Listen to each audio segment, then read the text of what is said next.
өрөвдөр жишүүн эсэргүүцэж. За өрөвдөр жишүүний микрофон өгч. За тэгэхээр манай ардын нам ер нь бол нэг хүний эрх хэрэгчлөө ярих тал дээр ер нь хойрог байдаг нам л та. Ер нь ард түмний төлөө ярих, тэрний төлөө дуурах, тэдний эрхчлөөг хангах талаар ер нь ярьдаг нам. Тэрний жишээ нь сая даваасрын гүшүүн байна л да.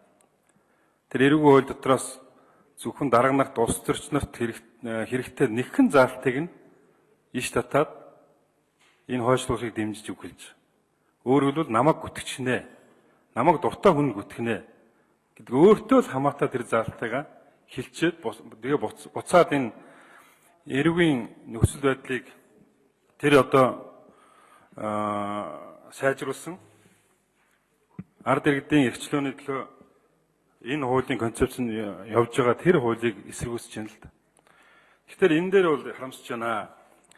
За хууль зүйн сайд Бян цогтын хэлж байгаа хоёр тоо байгаа. 1500 гэдэг бол худлаа тоо. 1500 одоо хянагчийг тэр шүүгэн шийдвэр гүйцэтгэх байгууллагад нэмж авах ёстой гэдэг тоо бол худлаа тоо. Энэ хуулиар тийм олон хянагч гарахгүй.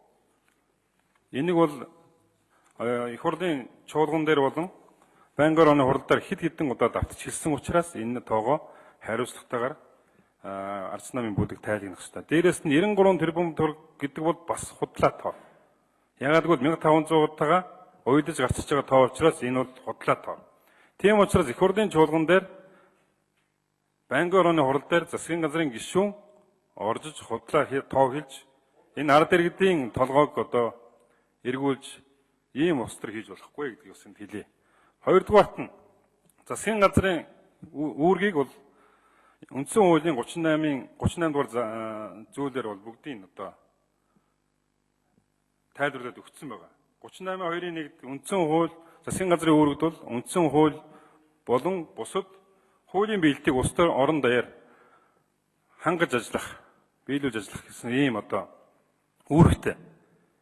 Гэтэл энэ засгийн газрын харьяа байгууллага хууль зүйн яам батлагдсан хуулийг Монгол Улсын хурлаар батлагдсан хуулийг тэр харьяа байгууллагууд нь хэрэгжүүлэхгүй гэдээ орж иж байна. Энэ бол нийгэмд маш их буруу жишгийг тогтоож байна. Одоо улсын төсвийн тодтголоор одоо татврын нэлээд олон татваруудыг нэмэгдүүлж байгаа. Гэтэл одоо жишээ нь сургууль зохион байгуулах ёстой гэж байна л да. Жишээ нь татврын байгууллага бид нар сургуультаа зохион байгуулаагүй. Тийм учраас 1 сарын 1-нд хэрэгжүүлэх хуулийг хойшлуулна гэдээ ороод ирэх нь шүү дээ. Ард иргэдэд сурчлаагүй гэж байна. Гэтэл зайсанд амьдарч байгаа 150 м2-тай байр эзэмшдэг хүн би надад энэ хууль сурсагдаагүй учраас би татвараа төлөхгүй гэдэг тийм жишгийг энэ нийгэмд бий болгож байна л да. Энэгээрээ л аюултай байгаа. Бусдаар энэ хууль бол 7 сарын 1-нд хэрэгжинэ үү? Одоо жоохон их бол дарга жоохон эрэг зөрг гаргаад 4 сарын 1-нд хэрэгжүүлнэ үү гэдэг бол эдний энэ бол хугацааны л асуудал.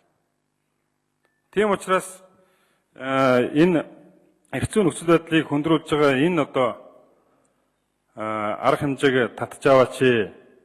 Одоо 9 сарын 1-нд хэрэгжүүлж болдгоо бол энэ хуульчин батлагдаад 9 сар болцсон байна. Дахиад одоо 1 сарын 1 Батцандан гишүүний хэлсэнчлэн 1 сарын 1 юм уу? Болохгүй бол тэр 4 сарын 1 ч юм уу? Хугацааг наашлуулах талаар арга хэмжээ аваач гэж хүсэж байна.